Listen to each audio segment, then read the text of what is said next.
morning, children. Today we will continue the electrochemistry, and in the previous class we had discussed how the molar conductivity varies with the concentration of electrolytes. In this variation, for a strong electrolyte, the graph is plotted like this, and for a strong electrolyte like HCl, as the concentration increases, the molar conductivity decreases. Concentration जैसे जैसे बढ़ रहा है, molar conductivity घट रहा है. किसका? Strong electrolyte. और जो वीक इलेक्ट्रोलाइट है उसका शार्पली डिक्रीज हो रहा है. एसिटिक एसिड का शार्पली डिक्रीज हो रहा है. If we extrapolate the graph, यदि हम एक्स्ट्रापोलेट करते हैं, मतलब पीछे की तरफ बढ़ाते हैं, तो कहीं पर इसी लाइन पर लैम्डा एम नॉट मिलता है. मतलब कि यहाँ इस पॉइंट पर lambda M is 0. So lambda m naught means limiting molar conductivity. Limiting molar conductivity is obtained by extrapolating the graph. Graph को यदि पीछे बढ़ाते हैं तो हमको लिमिटिंग मोलर कंडक्टिविटी इस पॉइंट पर मिलता है. और इसका रीज़न क्या हुआ? Why the molar conductivity decreases as the concentration increases.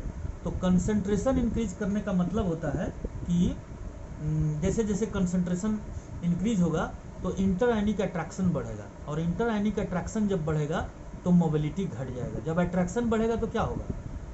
Inter ionic attraction बढ़ेगा तो क्या होगा? मोबिलिटी घट जाएगा. ज़्यादा हम पानी में कॉमन सॉल्ट 5 ग्राम लिए और पानी में कॉमन सॉल्ट 50 ग्राम ले लेते हैं, तो जैसे जैसे हम ज़्यादा लेंगे तो इंटर आयनिक अट्रैक्शन उस हिसाब से ज़्यादा बढ़ेगा, इसलिए मोलर कंडक्टिविटी घट जाएगा.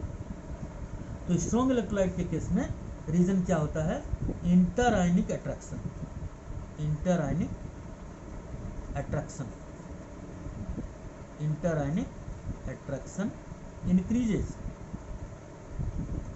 For strong electrolyte. Strong electrolyte में क्या होगा? इंटर आयनिक अट्रैक्शन इंक्रीज करेगा, and hence the conductivity and hence the molar conductivity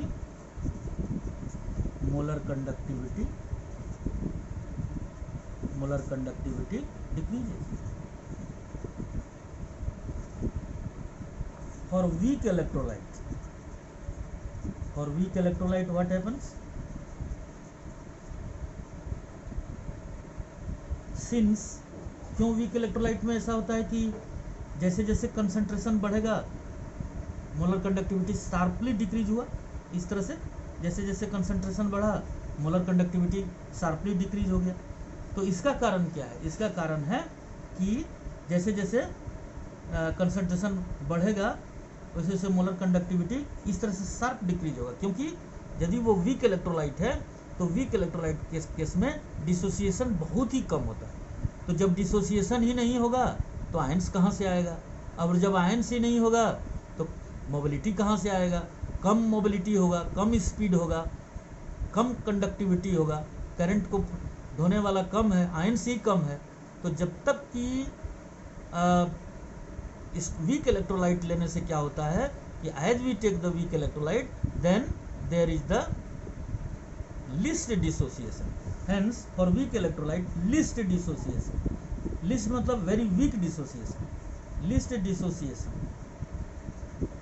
takes place and hence conductivity decreases sharply. Sharply मतलब बहुत जल्दी से गिर जाता है कंडक्टिविटी. आप देख लीजिए एसिटिक एसिड के केस में, HCl के केस में क्या होता है? HCl के केस में जैसे जैसे कंसंट्रेशन बढ़ा कंडक्टिविटी घटते गया. इस पॉइंट पर हमको लैम्डा एम नॉट मिल गया, लिमिटिंग मोलर कंडक्टिविटी मिल गया. लेकिन जब हम वीक इलेक्ट्रोलाइट के केस में लेते हैं तो क्या होता है कि as we take the weak electrolyte then what happens? There is sharp decrease in the molar conductivity because the dissociation is less. तो ये बहुत इंपॉर्टेंट था, ये हम लोग को पढ़ना था. इसके बाद मान लीजिए कि एज वी सपोज, मान लीजिए कि कोई स्ट्रॉन्ग इलेक्ट्रोलाइट है, तो स्ट्रॉन्ग इलेक्ट्रोलाइट के केस में तो यहाँ हमको लिमिटिंग मोलर कंडक्टिविटी आ गया, लेकिन अब कभी कभी ऐसा होता है कि हमको वीक इलेक्ट्रोलाइट, स्ट्रॉन्ग इलेक्ट्रोलाइट सब में प्रॉब्लम होता है कि if we take the graph then you will find the limiting molar conductivity, but some weak electrolyte के केस में ऐसा नहीं होता है। कहीं पर हम किस पॉइंट पर लेंगे, क्योंकि ये ग्राफ शार्पली डिक्रीज होता है, तो in that situation we apply the Kohlrausch law. Kohlrausch law, so Kohlraj law is what? Turn over the page please. Kohlraj law, Kohlrauschs,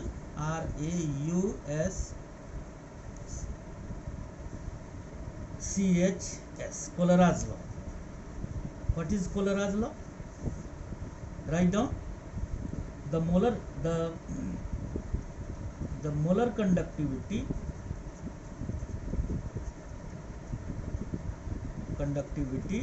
at infinite dilution or limiting molar conductivity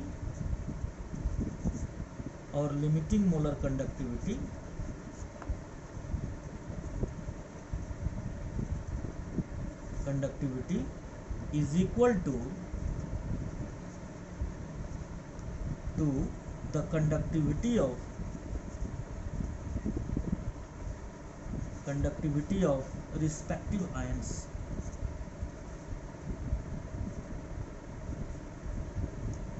Please write down the molar conductivity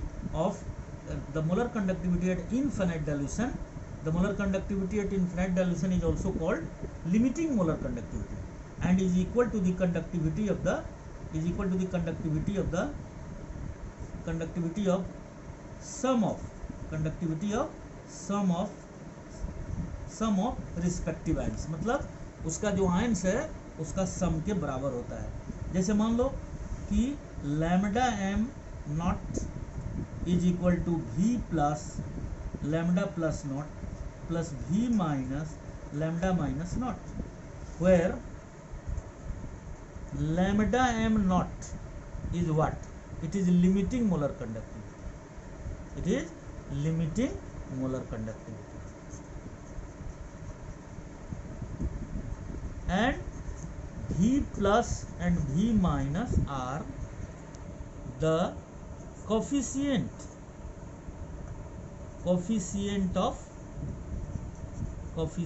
of electrolytes, and lambda plus and not and lambda minus not are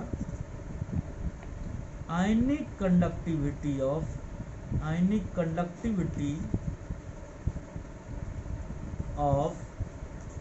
cation and anion। Cation और anion का ये क्या है? आयनिक conductivity है। यानी कोलराज law से किसी का भी हम कंडक्टिविटी निकाल सकते हैं, by applying the Kohlrausch law. Let us apply the Kohlrausch law.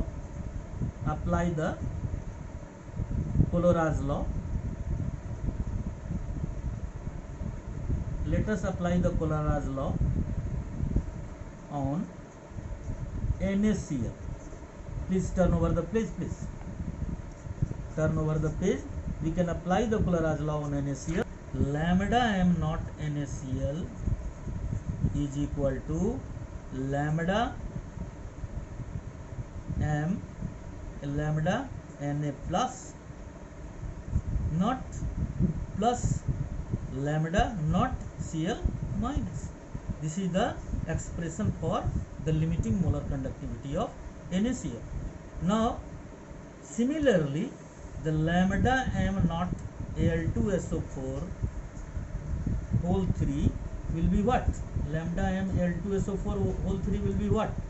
This is equal to lambda m naught 2 lambda m naught Al3 plus, because the coefficient of Al is 2, so here you have 2 multiplied by 2। यहाँ चूंकि coefficient यहाँ 2 है इसलिए यहाँ पर 2 से multiply होगा, और plus lambda m not 3 multiplied by 3। क्यों 3 से मल्टीप्लाई होगा?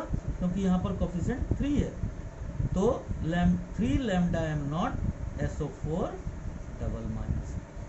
So in this way you can apply the molar conductivity and limiting molar conductivity, and you have to solve the questions on the questions related to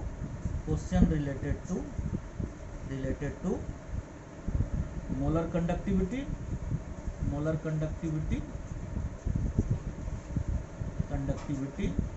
and Collard's law। ये आपको जो 380, 381, 382 ये page पर NCERT में दिया हुआ है। ये सारा क्वेश्चन आपको बनाना है, और जो बच्चे समझ गए होंगे उनके लिए कोई खास नहीं है, वो तुरंत चाहेंगे तो ये सब क्वेश्चन बना लेंगे।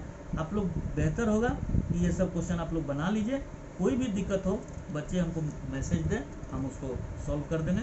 किताब में टेक्स्ट क्वेश्चन और सब क्वेश्चन बना हुआ भी है, वर्कड आउट क्वेश्चन है, उसको कम से कम जरूर बनाएं। वर्कड आउट क्वेश्चन से क्या होगा कि जो टेक्स्ट क्वेश्चन है या जो एक्सरसाइज क्वेश्चन है वो बहुत इजीली बन जाएगा। So today thank you very much. 380, 381, 382 page पर तो ये मोलर कंडक्टिविटी से रिलेटेड और कोलराज लॉ से रिलेटेड ये सारा क्वेश्चन आप लोग को बनाना है, और पढ़ना भी है, और साथ साथ में क्वेश्चन भी बनाना है। जब पढ़ेंगे, जब इसका पढ़ेंगे पूरा, तो उसके साथ वो क्वेश्चन अपने आप बनते जाएगा, तो बहुत आसान हो जाएगा। लेकिन इस चीज़ को एक बार अपने से जैसे जैसे पढ़ाया है उस चीज़ को आप लोग पढ़ते जाइए, और उसी के अकॉर्डिंगली आप क्वेश्चन भी अपना सॉल्व करते जाइए। समय की कोई कमी नहीं है, आप लोग घर में हैं, आराम से ये सब बनाइए और लेकर के बैठ के पढ़िए, और नेक्स्ट जो है अगले क्लास में हम इसको आगे बढ़ा देंगे। Thank you very much.